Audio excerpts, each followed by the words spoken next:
Eu quero conversar com vocês aqui no meu tempo sobre essa renovação dos pensamentos. E o tema da nossa conversa é: renove os seus pensamentos e passe de fase.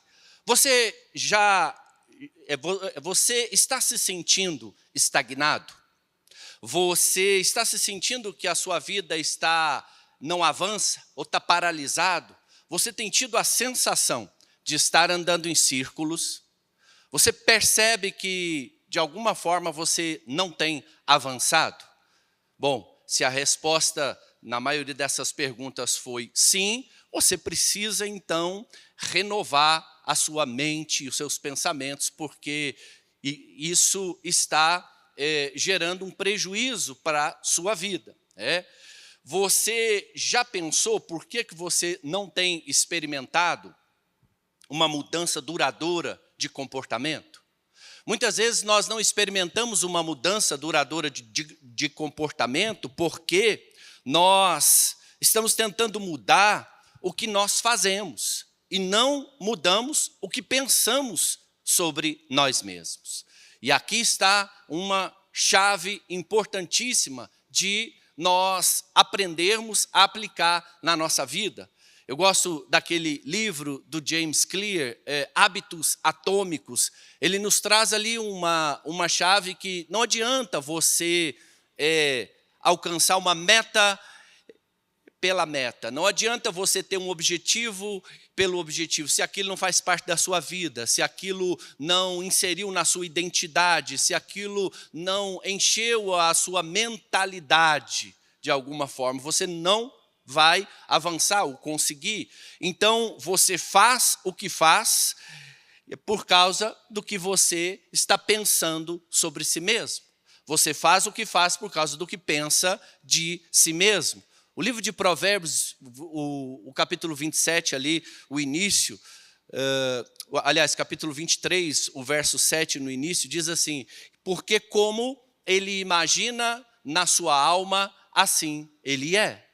Então, muitas vezes, nós negligenciamos a importância, a relevância e o lugar da nossa mentalidade. Você, muitas vezes, tem negligenciado e não tem dado muita importância àquilo que tem o potencial de dirigir a sua vida, que é os seus pensamentos. E a nossa vida, ela está sempre se movendo na direção dos nossos pensamentos. Todos nós lutamos contra pensamentos. Todos nós temos lutas contra pensamentos adoecedores, destrutivos, negativos, que tentam nos aprisionar, nos paralisar. Agora, a batalha da nossa vida, ela é vencida ou perdida nos nossos pensamentos. A batalha da nossa vida, ela vai ser vencida ou perdida na sua mente, na sua mentalidade. E para vencer essa batalha da mente, você precisa entender alguns conceitos, alguns princípios. O primeiro deles é essa importância do autoconhecimento. Como que você vai vencer aquilo que você não conhece? Em primeiro lugar, para você encontrar vitória, você precisa conhecer com aquilo que você está lidando. E então, por sua vez, o autoconhecimento é importantíssimo. Você tem que olhar para dentro de você mesmo. Chega de viver a vida no piloto automático. Chega de viver a sua vida só baseado nas aparências, no superficial. Você precisa olhar para dentro de você mesmo. A Bíblia, em todo o tempo, nos aponta nessa direção, do nosso mundo interior, da nossa mente, do autoconhecimento. Olhar para dentro de nós mesmos é fundamental. Então, se você quiser mudar a sua vida em alguma área ou alguma situação, em primeiro lugar, você tem que mudar seus pensamentos. O foco não está em simplesmente agir diferente, mas sim em começar a pensar diferente, principalmente sobre si mesmo. Romanos 12, 2 é um texto bíblico que é um dos mais conhecidos e, ao mesmo tempo, um dos menos praticados. Ali está errado. Um menos praticado. E o apóstolo Paulo está dizendo aqui que uma pessoa vai experimentar a transformação não é mudando o que ela faz, mas sim mudando a maneira como ela está pensando. Romanos 12, 2, você conhece o texto. E não viva conforme os padrões desse mundo, mas deixem que Deus os transforme pela renovação da mente, para que você experimente a boa, agradável e perfeita vontade de Deus. Então, recapitulando, por que você faz o que faz? Isso por causa do que você está pensando a seu respeito. Então, para mudar o que você faz, primeiro, você precisa mudar o que você está pensando a seu respeito. Ao longo da nossa vida, é interessante, ao longo da nossa vida, nós trazemos no corpo a marca da nossa história, né?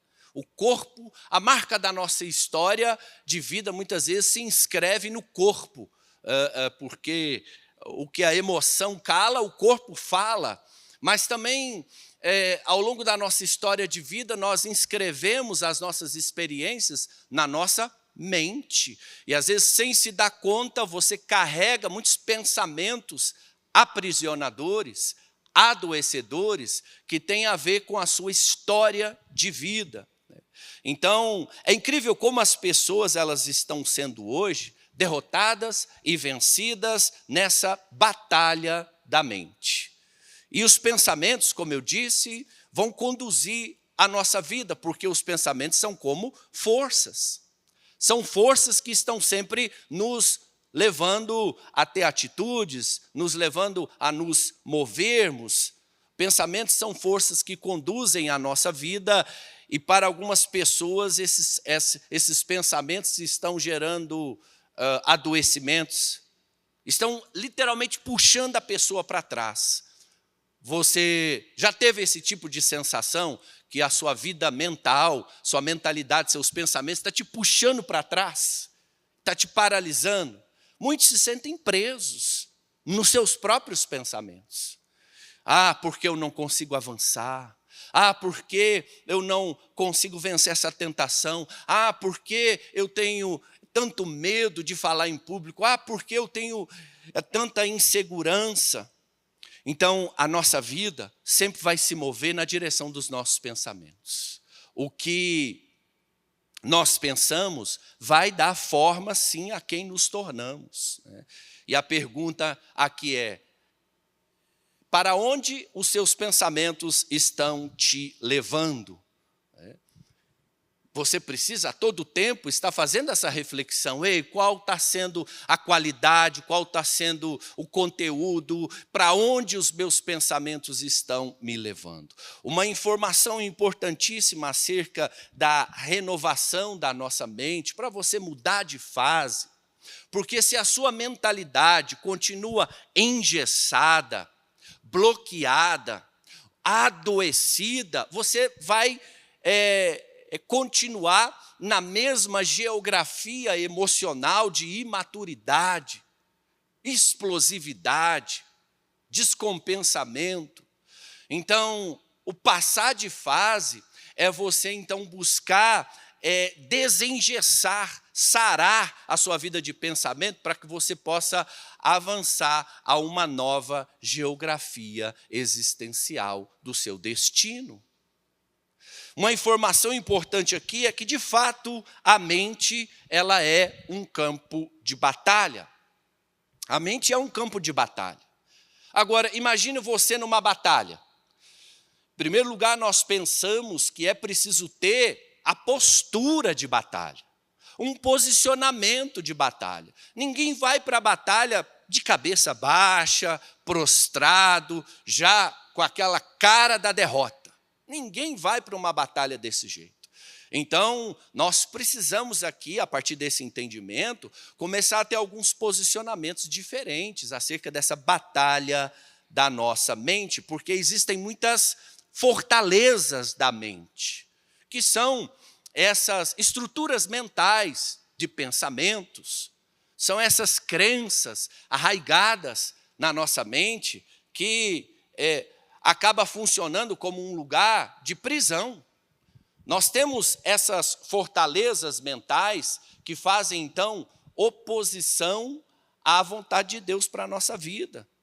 Essas fortalezas mentais, elas fazem oposição à vontade de Deus. Volta um pouquinho para mim, Ricardo, por favor. Isso, volta um pouquinho para mim ali. Isso, essa aí tá bom, me desculpa. Então, essas fortalezas mentais, elas estão sempre se opondo ao seu crescimento, estão sempre se opondo ao seu avanço, nos prendendo, nos limitando. Eu gosto de um texto que menciona isso, 2 Coríntios, capítulo 10, o verso 4, diz que as armas da nossa luta, elas não são carnais, mas poderosas em Deus para destruir fortalezas. E aí, então, ele entra no contexto do assunto, que o assunto aqui é mente, é pensamento, destruindo raciocínios falaciosos, toda arrogância que se levanta contra o conhecimento de Deus, e levamos cativo todo o pensamento à obediência de Cristo. Há muita coisa que leva cativo o seu pensamento. O que tem levado cativo o seu pensamento? O que tem dominado os seus pensamentos? Porque nós precisamos de ter uma postura nessa batalha da mente. Não dá para você estar ali na batalha da mente uma pessoa na inércia ou passivo. Existem muitos exemplos de fortalezas da mente que adoecem a vida das pessoas, aprisionam e paralisam. A pessoa muitas vezes quer empreender, quer abrir um negócio, mas o medo e a insegurança, o medo do fracasso, a insegurança é tão grande que os pensamentos começam que o medo e a insegurança começam a levar cativo esses pensamentos. Ah, não, eu não vou conseguir. Ah, mas e se não vai dar certo? Ah, mas e se eu fracassar? Muitas fortalezas da nossa mente, muitas vezes têm a ver até com a nossa história de vida. Outros fortalezas da mente, como o pensamento de escassez. É incrível como tem pessoas que elas vivem uma vida inteira, elas têm condições, elas são bem-sucedidas, ela tem uma boa entrada financeira, mas o pensamento de escassez, a fortaleza de escassez é tão grande que não pode gastar, porque tem medo de faltar. Então a pessoa vive pobre e morre rico. Porque viveu a vida inteira pobre, não gastou, não usufruiu, morreu rico, porque deixou para todo mundo aí o que tinha, né? Então é incrível como essa fortaleza de escassez nos toma de assalto, por causa da nossa história de vida. Às vezes, pessoas que experimentaram ali a falta, experimentaram ali a dificuldade, a mentalidade fica marcada com essas experiências negativas. Então, a nossa mente, o pensamento, acaba sendo formatado por essa matemática da falta, da escassez. Mas o reino de Deus é um reino de abundância, tem muito para todo mundo. O reino de Deus sempre nos surpreende até o ponto dos nossos sonhos realmente não vão caber no nosso orçamento. Realmente os nossos passos vão estar além das nossas possibilidades, porque a nossa matemática não é a matemática de Deus. A matemática de Deus é muito mais superior, muito mais abundante, né? Então, essa mentalidade de escassez gera na vida da pessoa um baixo senso de merecimento. A pessoa não se sente merecedora. Estou falando sobre alguns exemplos de fortalezas da mente. Ela tem condições de fazer uma viagem, de ir com a família para uma viagem, para desfrutar, mas a pessoa não se sente merecedora. Às vezes existem pessoas que elas se sentem desconfortáveis até quando recebem um elogio. Puxa, que bom trabalho você fez. Puxa, parabéns, o seu trabalho. Ai, pelo amor de Deus, não faz isso comigo. Mas o que houve? Ah, não, eu fico sem graça. Sem graça com o quê? Com elogio. Você fez um bom trabalho. Às vezes as pessoas têm dificuldade de receber. Você já deu um presente para alguém, a pessoa ficou tão constrangida. Não, pelo amor de Deus. Às vezes você chamou alguém para ir almoçar, você pagou o almoço da pessoa, a pessoa brigou com você. Não, você não vai fazer isso não. Porque a pessoa não sabe receber. Uma mentalidade de escassez, de falta, nunca se sente merecedor de nada. né? Esse sentimento de incapacidade. Então, aqui, a gente tem essa batalha dos argumentos.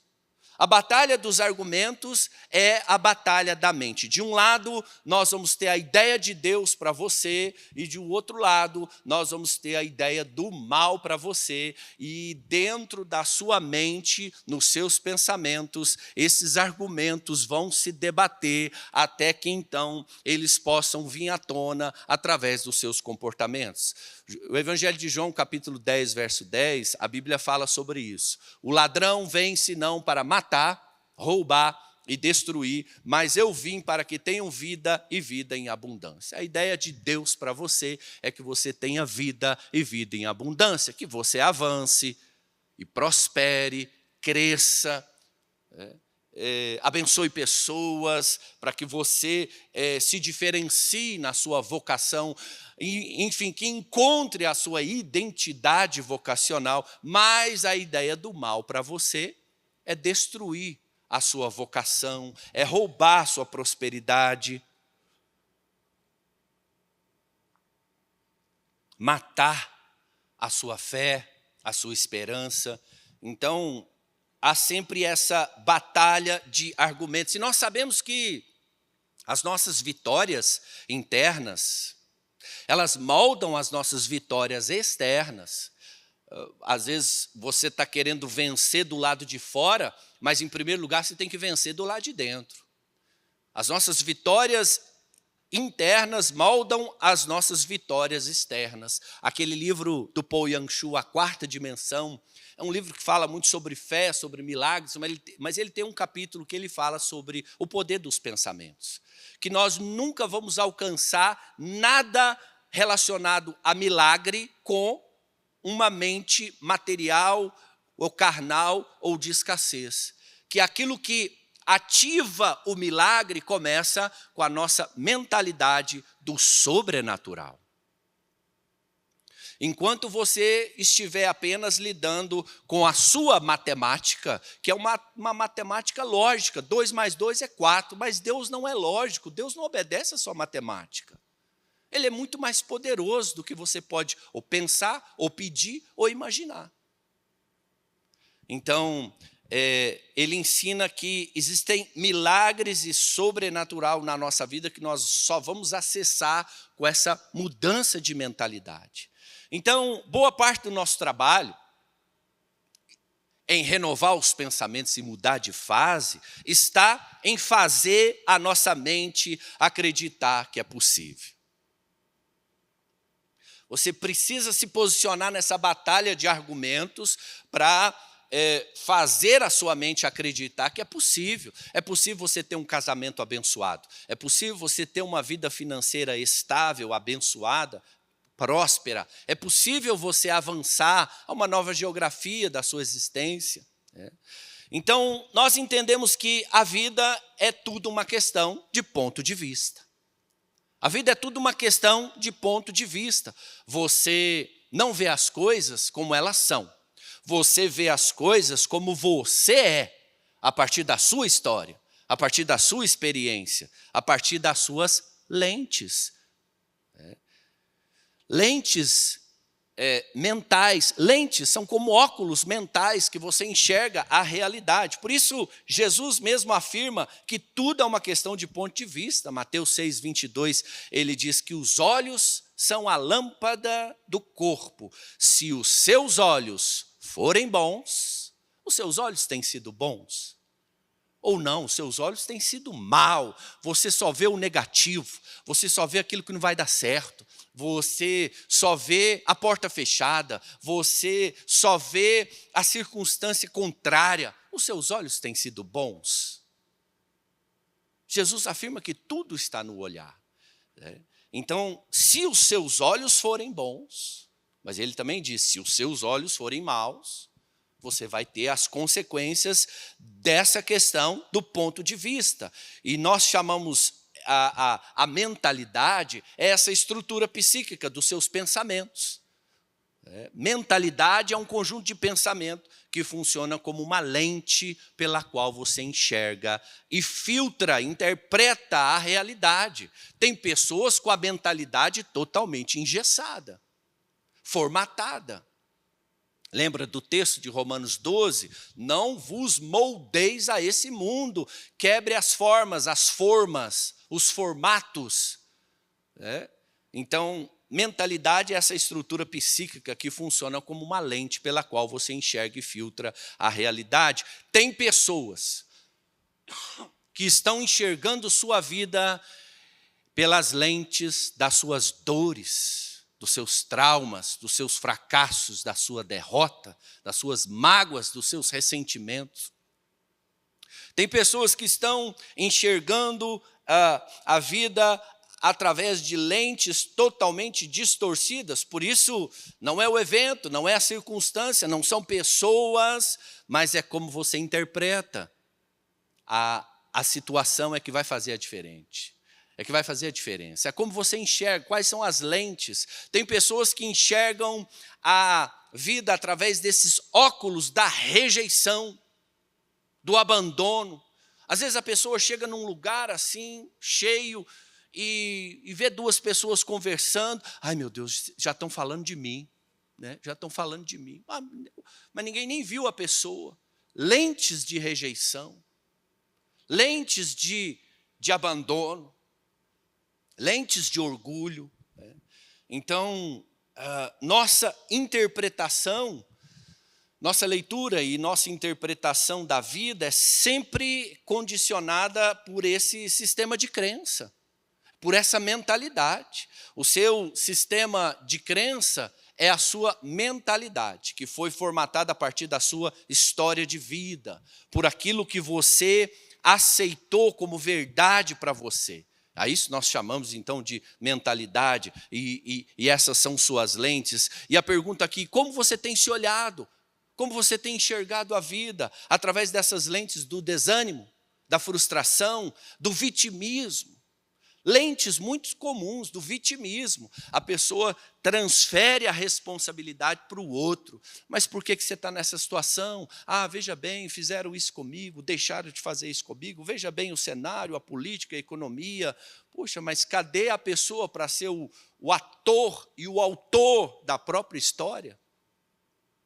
Mentalidade de vitimismo, Então, nós precisamos entender que a pessoa muitas vezes enxerga a vida a partir desses óculos mentais, dessas lentes que, se estiverem distorcidas, vão gerar muitos prejuízos, uma interpretação, um filtro distorcido. Tem pessoas que têm lentes emocionais de fragilidade, de melindrosidade. Essas lentes levam a pessoa a se ofender facilmente. Você não quis falar nada e não houve nada na sua fala absolutamente que levou a pessoa a ofender, mas ela toma aquilo como uma ofensa para o lado, sempre do lado que é pessoal. Lentes de ofensa. Então, como eu disse, tem muitas pessoas enxergando a vida pelos óculos das suas dores, suas faltas, os seus traumas. Então, nós precisamos olhar para a nossa história de vida. Nós precisamos trocar algumas lentes, e a fim de que a gente possa mudar de fase, avançar. E eu quero aqui ver com vocês alguns posicionamentos para nós, então, renovar os seus pensamentos. Alguns posicionamentos e atitudes para você renovar os seus pensamentos. A primeira atitude que você precisa ter é liderar a sua mente. Sim, senhoras e senhores, você precisa liderar a sua mente. A mente não pode ser uma terra de ninguém. Entra todo tipo de pensamento, se instala ali, você não faz nada, aceita aquilo de forma fácil e passiva. Ei, quem que é o dono desses pensamentos aí? Quem está levando cativo os pensamentos? Nós não podemos controlar os eventos, não podemos controlar as circunstâncias, mas nós podemos e devemos sim controlar o nosso mundo interior. A primeira esfera de liderança que uma pessoa atua é liderar ela mesma, liderar os seus impulsos, liderar seus pensamentos, liderar sua vida interior. E muitas pessoas estão vivendo aqui as suas vidas como um barco à deriva, né? Essas pessoas são movidas pela agenda secular. E se você for movido pela agenda secular, é tristeza, decepção, frustração, estagnação. Então é preciso identificar essas molduras que engessaram os seus pensamentos, a fim de que você possa liderar sua mente. Devemos aqui selecionar, filtrar, escolher os nossos pensamentos, porque eles vão exercer uma enorme influência na nossa vida. A primeira atitude que você precisa ter para você renovar seu pensamento e mudar de fase é liderar sua mente. Existem pensamentos destrutivos, adoecedores, é sua responsabilidade se livrar desses pensamentos. E há diversos caminhos para você fazer isso, desde uma busca de uma ajuda numa terapia, desde as práticas espirituais, da oração, do jejum, da leitura bíblica, desde você literalmente fazer um detox, né, da sua alma, daquilo que está te intoxicando. Isso inclui pessoas, músicas, livros que estão te intoxicando a sua vida de pensamento e você nem se percebe. A primeira atitude, lidere sua mente. A segunda atitude para você renovar os seus pensamentos e mudar de fase é superar as mentiras sobre você mesmo. Sabia que você acreditou ou ainda está acreditando em muitas mentiras sobre você mesmo? E nós precisamos confrontar essas mentiras.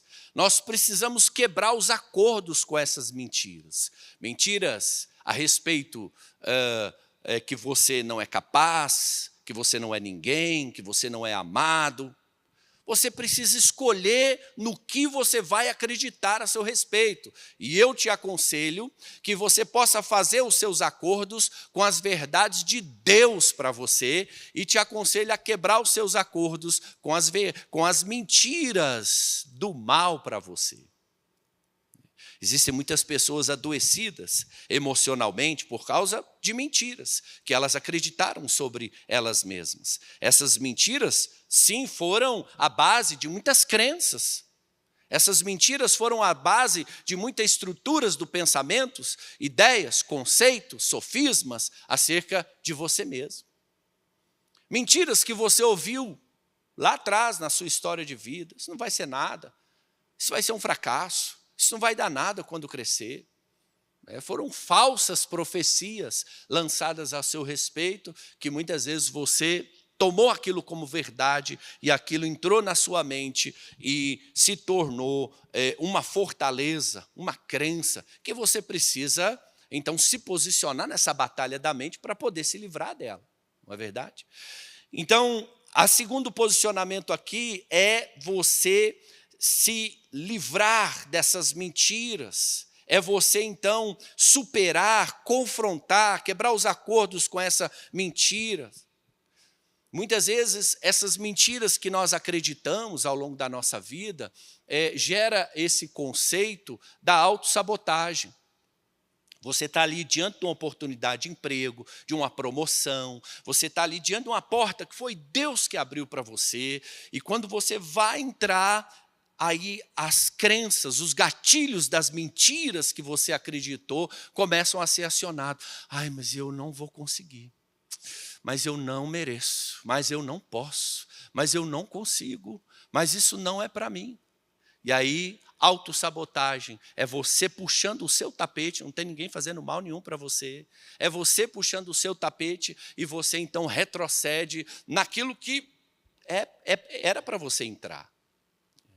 Então, essas mentiras, elas se tornam crenças e nós precisamos aprender a superar, quebrar os acordos com essas mentiras e renovar os seus acordos com a ideia de Deus para você, com as verdades de Deus para você. E por último, a terceira atitude aqui para você superar, para você renovar os seus pensamentos e mudar de fase, é corrigir a sua autoimagem. Sim, você não vai avançar você não vai alcançar a prosperidade, você não vai alcançar um novo nível na sua carreira, no seu casamento, se você odeia o que você vê no espelho. Se as fronteiras da sua dignidade, do seu respeito, da sua autoestima estão no chão, não. Você precisa refazer essas fronteiras da sua dignidade, da sua autoestima, da sua credibilidade. Uma das referências mais importantes sobre a importância dessa autoimagem é o relato dos espias enviados a Canaã por Moisés. Você conhece a história, Números 13. Moisés envia aqueles 12 espias, eles voltam, 10 daqueles espias trazem um relato e, resumindo aqui, eles dizem que a terra é boa, mana leite e mel, mas, a partir desse mas, eles começam a descrever não mais a terra, eles começam a descrever a sua mentalidade. Eles começam a descrever a sua autoimagem totalmente distorcida. Números 13 e 31, eles confessaram ali publicamente: não podemos atacar esse povo porque é mais forte do que nós. E eles concluem com uma declaração que nos ajuda a entender a origem e a base desse problema de uma autoimagem distorcida. Números 13 e 33, eles disseram: nós vimos ali gigantes. Os filhos de Anak são os descendentes de gigantes e éramos aos nossos próprios olhos como gafanhotos. E assim também o éramos aos seus olhos. Ora, como que uma nação dessa, como que um povo desse, experimentando o sobrenatural, milagre, poder de Deus, chega na terra prometida para entrar e cai numa autossabotagem dessa? Chega ali diante do milagre, da promessa materializada, eles têm uma visão de si mesmo totalmente inferior. Agora, isso acontece comigo e com você. Isso acontece comigo e com você, porque para nós entrarmos na terra prometida que Deus tem para nós não vamos entrar ali nos inferiorizando, nós não vamos entrar ali nos descredibilizando, nos apequenando, não. Nós precisamos entrar ali confiados em quem nos trouxe ali, em quem nos chamou para entrar ali. E esses espias, infelizmente, eles colocam, então, os olhos, mas essa autoimagem distorcida fez eles se enxergarem como um inseto, como um nada. E a Bíblia conclui, e assim também o éramos aos seus olhos. Olha, a forma como você se vê vai ser a forma como o inimigo também te vê. Então, para você renovar os seus pensamentos e mudar de fase, você precisa trabalhar muito nessa questão da sua autoimagem. E essa autoimagem não é simplesmente uma autoimagem de aparência, mas é uma autoimagem que fala da sua história de vida, que fala da sua autoconfiança, da sua vocação, do seu chamado, para onde você está indo, quem te chamou para ir nesse lugar. Essa autoimagem, ela não é simplesmente uma aparência, mas é essa consciência da sua identidade. Uma autoimagem correta. A maneira como nós nos vemos vai ser determinante para vivermos e cumprirmos os propósitos de Deus para a nossa vida. Veja, os espias, no capítulo 14, então, vem o desfecho. Deus, então, infelizmente, dá uma sentença muito severa, porque esses espias têm essa declaração dessa autoimagem tudo distorcida, e Deus diz, não vai entrar ninguém na terra. E a sentença é essa, para cada dia que vocês ficarem espiando a terra, vai ser 1 ano no deserto. Voltaram todo mundo para o deserto, até que aquela geração inteira morresse e uma nova geração se levantasse. e cumprisse o propósito ali já com Josué. Acontece comigo e com você. Quantas vezes a nossa autoimagem distorcida nos leva a andar em círculo no deserto da vida? Sem rumo, sem direção, mas por que eu estou aqui? Aquela oportunidade era para mim. Essa autoimagem distorcida, ela realmente tem o poder de inviabilizar o cumprimento dos propósitos de Deus para a nossa vida. Veja, o povo da promessa. Veja, o povo que tinha a promessa ali materializada na sua frente. Não entraram. Por causa dessa autoimagem totalmente distorcida. Então, nós não vamos renovar os nossos pensamentos e mudar de fase se a nossa autoimagem é distorcida, é perturbada. Se nós estamos sempre nos vendo inferior, nos descredibilizando, nos inferiorizando. Isso não tem nada a ver com humildade. Isso é baixa autoestima mesmo. É uma autoimagem distorcida. Humildade é saber quem você é. Nem mais, nem menos. Nem mais, nem menos. E por fim, eu quero concluir aqui que é preciso, então, escolher no que acreditar. Renovar seus pensamentos, mudar de fase, vai demandar de você um novo posicionamento, um novo estilo de vida. Não adianta você querer fazer uma coisa, uma única vez, e querer transformação e mudança de vida. Não é assim que funciona. É um processo. Você está vivendo aí 40 anos com essa mente, com essa autoimagem distorcida. Você está vivendo aí 30 anos com essa mentalidade de escassez. Você está vivendo aí esses anos todos com esses pensamentos adoecedores, destrutivos. Isso não vai mudar da noite para o dia. Mas você precisa se empenhar. É preciso escolher no que acreditar, porque nós estamos sendo moldados e transformados por aquilo que nós aceitamos como verdade para a nossa vida. E a verdade aqui é que os seus pensamentos, eles podem lhe adoecer.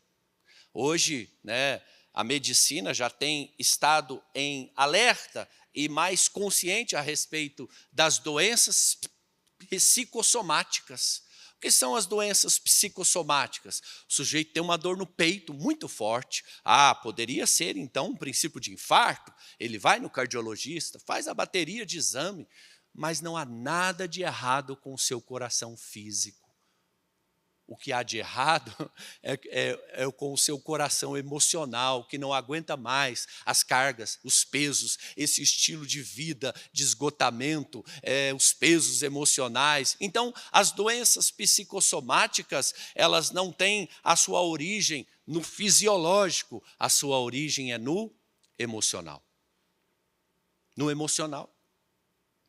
Então, nós precisamos escolher no que acreditar. E é impossível você, então, avançar em direção a uma nova fronteira do seu destino sem renovar seus pensamentos. É impossível você mudar de fase na sua vida sem renovar os seus pensamentos. Os seus limites, eles não estão do lado de fora, mas os seus limites estão do lado de dentro. E aqui eu concluo, se permita reescrever uma nova história. Quebre o poder dessa concordância com essas mentiras a seu respeito. Quantas mentiras você tem levado e que funcionam como correntes que têm te prendido? Nossas maiores dores têm o potencial de se tornar nosso maior testemunho. Nossos fracassos têm o potencial de se transformar nas nossas maiores vitórias.